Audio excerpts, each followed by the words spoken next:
Californians will be diagnosed with cancer this year. That's 16 new cases every hour of every day. The American Cancer Society Relay for Life raises money to fund cancer research and support programs. The annual Relay for Life event is coming up in April. The event began more than 20 years ago, and today more than 3 million Americans participate in relay events across the country. Participants camp out overnight and celebrate survivorship. Teams keep at least one representative on the track during the 24-hour event. This year's relay takes place from April 2nd to 3rd at Hawthorne High School. For more information, visit the Hawthorne Relay for Life website at www.relayforlife.org/HawthorneCA. California is known for being earthquake country and for potentially dangerous wildfire seasons. HCTV reporter Sophia Pop recently attended a training session where volunteers learned how to assist pets. The Society for the Prevention of Cruelty to Animals Los Angeles, or SPCA-LA, is responsible for assisting in animal rescues when major catastrophes occur. On this day, they offer search and rescue training for their volunteers. What we'll be doing today is going through the procedures that we've developed and the protocols of actually impounding animals or searching for animals to assess whether or not they need to be impounded. There are just so many different situations. Obviously, I haven't been in a disaster yet with the team, so it's now just preparing. The scenarios presented to the volunteers included a dog that had to be removed from a mangled car, a pet that may be trapped or hidden underneath a large object, and collapsed fences where animals are running loose. We need to start putting our thinking caps on, figuring out how we're going to put them back in the yard and get them safe. Besides the hands-on training, volunteers also sat through a 2-hour lecture. Kate Simmons enjoys volunteering her time and has faced challenging situations like rescuing a wild cat. It's not an easy task to get a wild one into a crate, but needed rescuing, was hurt. And that's what we wound up doing and taking it to the vet. In the event of a catastrophe, having all the medical supplies for your family members and pets are essential. But what happens if your pet gets scared and takes off running? Ernest tells us that having your pet microchipped might just maximize the chances of you finding your dog or cat. Have a microchip. Get a microchip. Dog, cat, fish, bird, lizard, it doesn't matter. You can put a microchip in any animal. Adding the right pet supplies to your family emergency kits will also give you peace of mind. Good leash, toys, blankets, the proper food that your animal's used to, and most important, identification.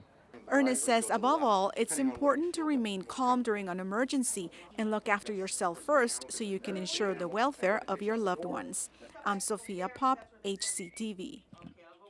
For more information about volunteering at SPCALA, visit www.spcala.com. For more information on pet microchips, call the Hawthorne Animal Control Office at 310-349-2948. When we return, neighbors cut their hair for a good cause. Hi, I'm here to tell you about a new medical website designed especially for older folks. Website, you say? I can't work on computers, they're not senior friendly, blah, blah, blah.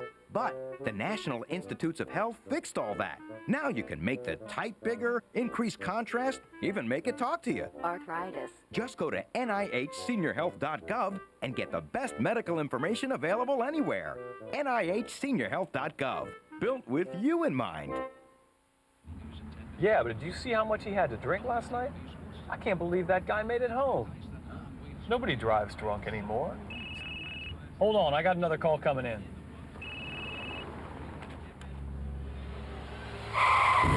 While drunk driving rates have dropped greatly, negligent driving and speeding fatalities have skyrocketed. Someone dies every 13 minutes from negligent driving, so keep your hands on the wheel, your eyes on the road, and your phone put away.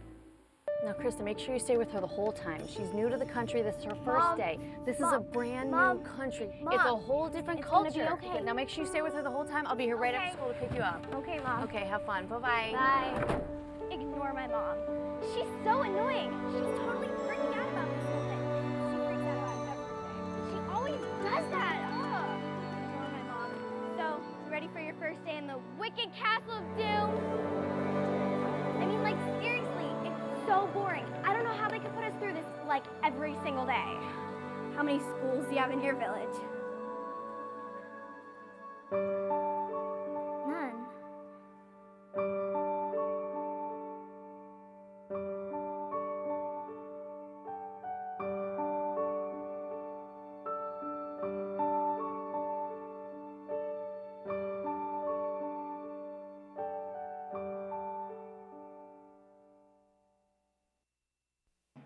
You're watching Hawthorne Community Television, Channel 22, quality programming for the city of Hawthorne.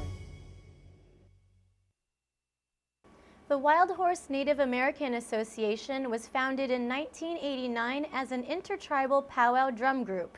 Catherine Chen has more on its latest powwow.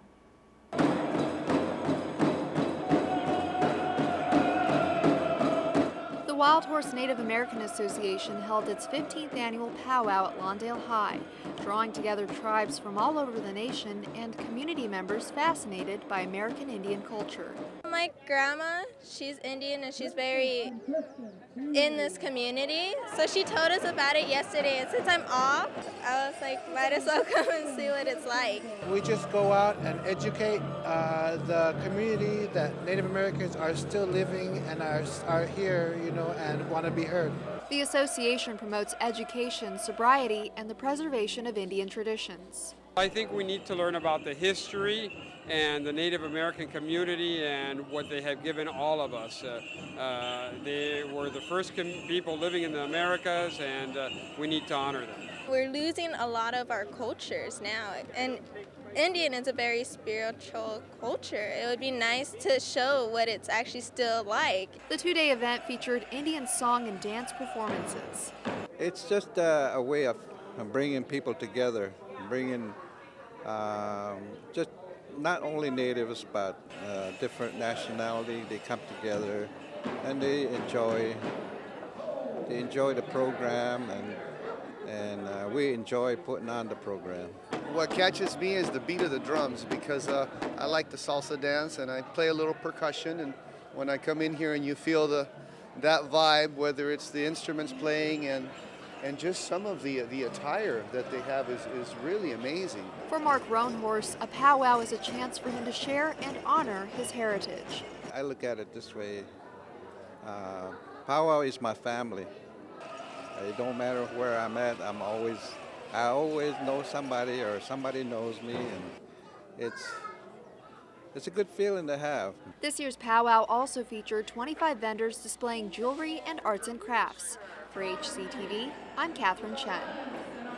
For more information on the Wild Horse Native American Association, visit their website at www.wildhorsesingersanddancers.org. In the United States, cancer is the second most common cause of death among children between the ages of 1 and 14 years old. A Hawthorne woman recently fulfilled a promise she made to someone who was dear to her heart. Sophia Pop has more. This may seem like a hair salon full of customers getting a haircut, but instead... Last year when I did it, I did it for Locks of Love, so that was the last time I cut my hair, so I figured I could do it again. They are donating their hair to create wigs for cancer patients. Events like this help people, give them hope, and makes us feel good. I wish my hair was a lot longer. I would donate hair. Somewhere down the line, some person who is unable to afford a wig will get a wig. The Locks of Love charity event was coordinated by Evelyn Diaz, whose mother lost her battle to lung cancer. When my mom passed, I promised myself that I would let my hair grow for 3 years and then donate it to Locks of Love. Locks of Love is a nonprofit organization based in Florida that provides wigs to cancer patients under the age of 21 suffering from long-term hair loss and cannot afford to buy a hairpiece. Athena Alvarez, a cancer survivor, knows the feeling firsthand. She lost all her hair to chemotherapy following a double mastectomy. I know kids and they get embarrassed and they need their self-esteem, and this is a way to help them back. And at the end of all of this, I'm going to chop off my hair too. According to the Centers for Disease Control and Prevention, between 1999 and 2005, more than 16 out of every 100,000 children and teens in the United States were diagnosed with cancer, and nearly 3 of every 100,000 died from the disease. It's heartbreaking because they're so young. They shouldn't have to go through that. Young Kimberly came with her parents to donate her hair along with this message. This is my hair for you. I'll give it to you because you have cancer and you guys need it more than me. California Senator Rod Wright, a prostate cancer survivor himself, came out to make a presentation. To the Locks of Hair Foundation, wish them well and inspire all the people who have cancer to say, you can beat cancer. Again, here in Hawthorne, doing what we do best, providing a service to the community and participating where there's a need. All of the donated hair will be shipped to the Locks of Love corporate offices in West Palm Beach, Florida. Evelyn was proud and happy with all of the community support and hopes to do it again next year. I'm Sophia Pop, HCTV. That's for Mom. Beautiful. For Grandma. It takes about 6 ponytails to create one wig, and 44 ponytails were donated that day. For more information on the Locks of Love Foundation or how to donate your own hair, visit www.locksoflove.org. In an effort to bring more male figures to school activities, a local elementary school organized a semi-formal nighttime event. Catherine Chen has more. Kornblum Elementary administrators noticed an interesting trend in student learning. Young ladies that have a male role model in their lives statistically have higher academic achievement levels. So to get more male role models involved with school and its activities, Kornblum held its first father-daughter dance. If there wasn't a father, there would be maybe an older brother or a grandparent or uncle or a pastor, neighbor, some male role model in that child's life to come. Students and adults enjoyed the dancing, refreshments, and picture taking. I haven't been in one of these before, but everything is amazing. The food, the jazz, I'm having really fun. My daughters are happy. I think it's amazing. I'm glad that my dad came and I'm having much fun. More than 200 people showed up to enjoy the dance that took the parent-teacher organization weeks to organize. We had plenty of parent volunteers, which we're grateful for, and I want to say thank you to all the parents, because without them we can't do it. Most of the food and the drinks, everything was donated by our parents. So there was very little cost to us. This was really not an expensive event to host. Let me feel you out there, come on. DJing the party was Kornblum's longtime special education teacher, John Gary. I'm having a ball and they're dancing. No one's shy. Everybody's just having fun. It's great, you know. Yeah, I'm gonna keep dancing, yeah. Bring your families, get it together, not just education, but to have fun. The kids have to know how the parents, the teachers, the staff, everybody coming together to make them feel that they're special. So this is very wonderful for the Hawthorne. Fathers have asked to have this dance brought back every year, and Brittany thinks it's a great idea that other schools should consider. If your school is having a father-daughter dance, you should come because it's really cool. Principal Beekman says the school is currently planning a different kind of event for mothers and sons to attend in the fall. For HCTV, I'm Catherine Chen. For more information on events at Kornblum Elementary School, call 310-970-4294. We'll keep it right here on Channel 22 for these future city news stories. Hawthorne teens raise money for a good cause at the Joanne Posey basketball tournament. Then, Lusinger High School alumni celebrate a very special dedication at this year's Memorabilia Day. And a local school celebrates the birthday of a beloved children's book author. Well, that does it for this edition of City News. Thanks for watching. If you have any story ideas, please call us at 310-349-1630. We'll leave you now with more highlights from the TLC graduation. We'll see you next time.